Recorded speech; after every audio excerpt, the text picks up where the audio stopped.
Hello, कैसे हैं आप सब। आई होप आप सब बहुत अच्छे होंगे। आपकी तैयारी भी बहुत अच्छी चल रही होगी। हमने देखा था कि माइटोकॉन्ड्रिया के बारे में हमने पढ़ा था। जो लास्ट क्लास हमारी थी उसमें हमने डिटेल से माइटोकॉन्ड्रिया के बारे में जाना था और ये भी पढ़ा था कि माइटोकॉन्ड्रिया में डीएनए पाया जाता है, जबकि डीएनए न्यूक्लियस में भी पाया जाता है। लेकिन हाँ, माइटोकॉन्ड्रिया में भी डीएनए पाया जाता है।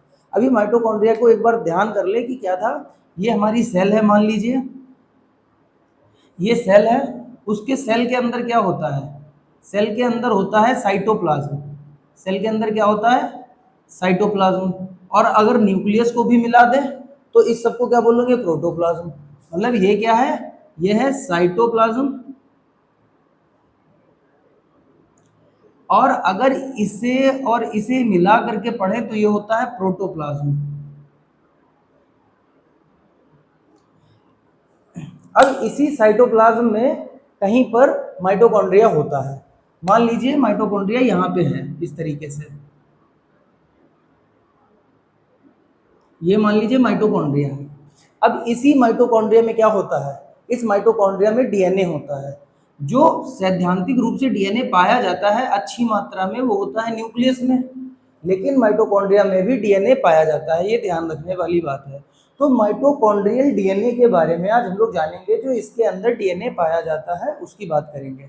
तो माइटोकॉन्ड्रियल डीएनए लगभग इस तरीके का दिखता है। जो किताबों में डायग्राम मिलता है वो इस तरीके का होता है।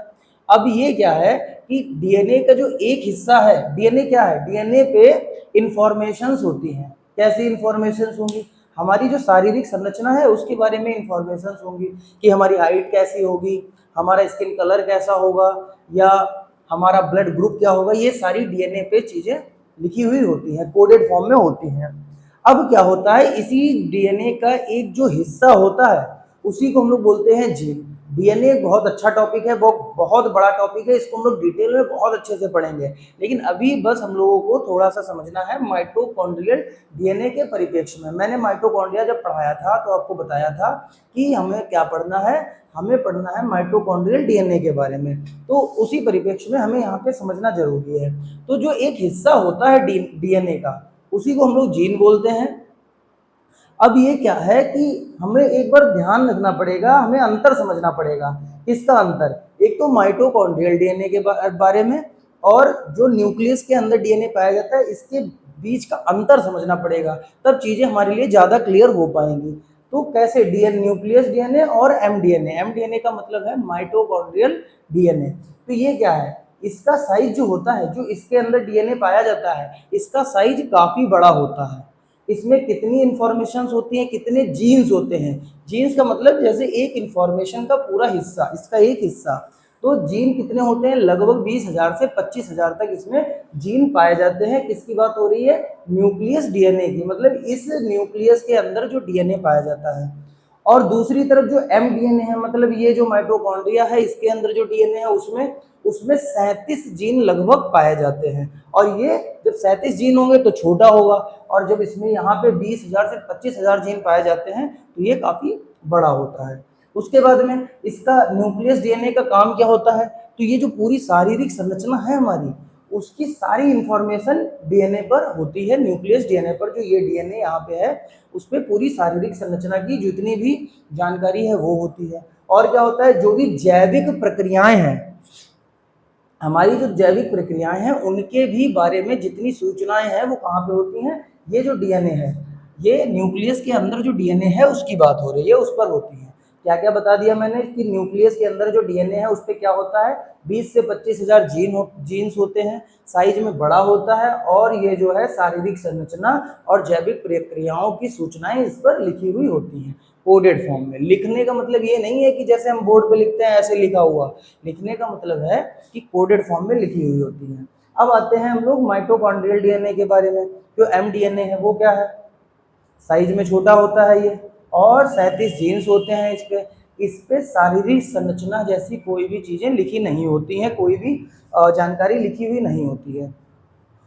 ये जो एमडीएनए है, माइटोकॉन्ड्रियल डीएनए, ये पूरा का पूरा कहाँ से ट्रांसफर होता है एक बच्चे में? तो पूरा का पूरा माता से ट्रांसफर होता है, मदर से ट्रांसफर होता है बच्चे में। पिता से बिल्कुल भी डीएनए, जो माइटोकॉन्ड्रियल डीएनए है, वो ट्रांसफर नहीं होता है। इसके विषय में जानने वाली बात है। उसके बाद में ये जो है, ये कहाँ से आता है, न्यूक्लियस वाला डीएनए, ये वाला डीएनए, तो ये 50% माता से आता है और लगभग 50% पिता से आता है। ये लगभग 50% माता से, 50% पिता से, और ये पूरी तरीके से माता से ये ट्रांसफर होता है बच्चों में। उसके बाद में हमें थोड़ा समझना पड़ेगा इसी को लेकर के, जैसे स्पर्म सेल और एग सेल के बारे में थोड़ा समझते हैं। जब इनका फ्यूजन होता है और इसमें माता और पिता का क्या योगदान रहता है, कहाँ पर से कि उनकी जो न्यूक्लियस है डीएनए, उसमें किस तरीके से उनका कितना हिस्सा परसेंटेज होता है। तो स्पर्म सेल जब एग सेल से फ्यूज होती है तब बनता है जाइगोट। अब ये जाइगोट क्या, जाइगोट में होता है केंद्रक। अब ये बताइए, जो एग सेल है ये, और ये है स्पर्म सेल। अब एग सेल से पूरा का पूरा साइटोप्लाज्म जो है, जो ये वाला हिस्सा है, जो पूरा का पूरा ये वाला हिस्सा, ये पूरा का पूरा कहाँ से ट्रांसफर हो रहा है, ये पूरा का पूरा मदर से।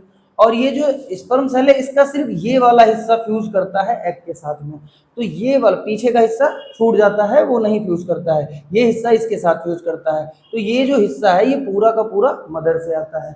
और बाकी ये न्यूक्लियस जैसा हिस्सा देखने में जो है, वो दोनों से आता है, 50% 50%। स्पर्म सेल फादर से, एग सेल मदर से। अब यहाँ पे क्या है, साइटोप्लाज्म पूरा का पूरा मदर से, और जो न्यूक्लियस है वो 50% मदर से और 50% फादर से। यही चीज यहाँ पे लिखी हुई है। अब यहाँ पे एक दो बातें और समझ लीजिए जो इम्पोर्टेंट हैं पेपर के दृष्टिकोण से। वो कौन सी हैं कि सबसे ज्यादा जो माइटोकॉन्ड्रिया है वो कहाँ पे पाई जाती है, तो लीवर में पाई जाती है, यकृत में पाई जाती है। और इसी माइटोकॉन्ड्रिया में क्या होते हैं, 70S प्रकार के राइबोसोम होते हैं। क्या क्या हमने पढ़ लिया है, हमने पढ़ लिया है माइटोकॉन्ड्रियल डीएनए, उसके बाद में हमने जीन के बारे में जाना, और फिर हमने इनका अंतर पढ़ लिया, न्यूक्लियस डीएनए और एमडीएनए, माइटोकॉन्ड्रियल डीएनए का। उसके बाद में हमने थोड़ा सा और ये डायग्राम के माध्यम से चीज़ें समझी हैं। आई होप आपको ये चीज़ें क्लियर हो गई होंगी। हालांकि ये टॉपिक बहुत बड़ा है, जिसे हम लोग बहुत अच्छे से कवर करने वाले हैं। डीएनए का टॉपिक है, इसे बहुत अच्छे से कवर करेंगे, सारी चीज़ें पढ़ेंगे इसमें से। आई होप आपको सारी चीज़ें समझ में आ गई होंगी। आज के लिए इतना ही। जय हिंद, जय भारत।